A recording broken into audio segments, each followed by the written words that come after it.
I'm Mike April, and this is April Tax Tips. So you're a business owner with a corporation. And what do you have for a health plan?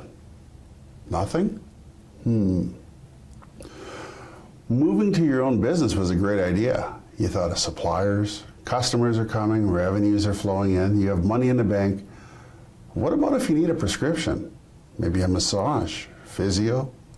Maybe you get a nasty toothache. What then?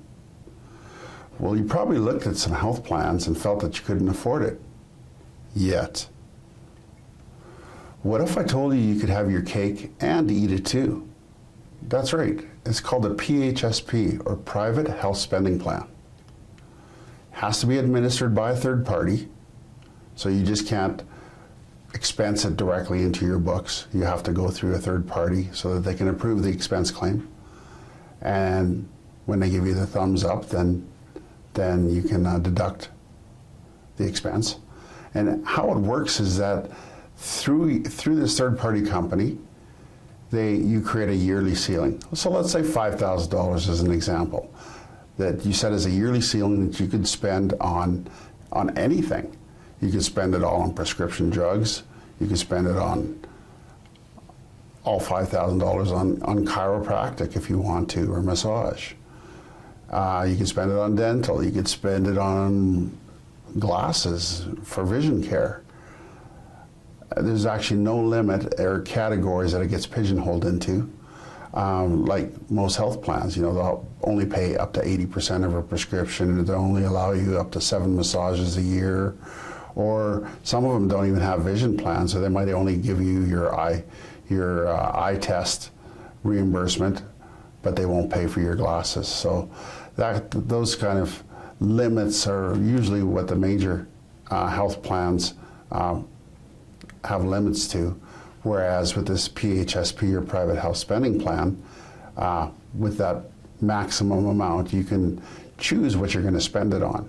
And as a business owner in your early stages, that's a really great flexibility to have in your business.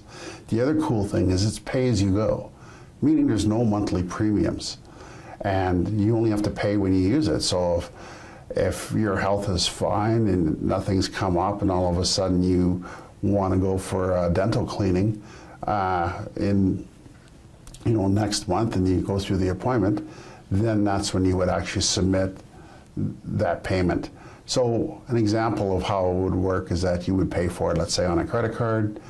Let's say your dental cleaning was $200, and you would get the receipt. You would pay the dental office for that. You would then take the receipt, submit it to the third party. They would evaluate it, and then they would take the $200 from you, from your corporate bank account, and then they would pay it back to you, to your person, and then you could pay off the $200 on your credit card. So it's a way to expense it through your corporation at 100% without you having to go out of your pocket.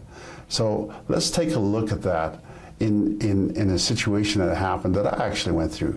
I had LASIK eye surgery a few years back, and LASIK, I think at that time, was about $3,000. So if I was to look at it from paying it out of pocket, for every $1,000 I have to earn, if I'm in about a 26% bracket, I would have to earn $1,260. So multiply that by 3, that's $3,780 to be able to give the LASIK specialist $3,000 in cash, right? Because I would have to then pay $780 in tax for that $3,000. That's roughly how it works out.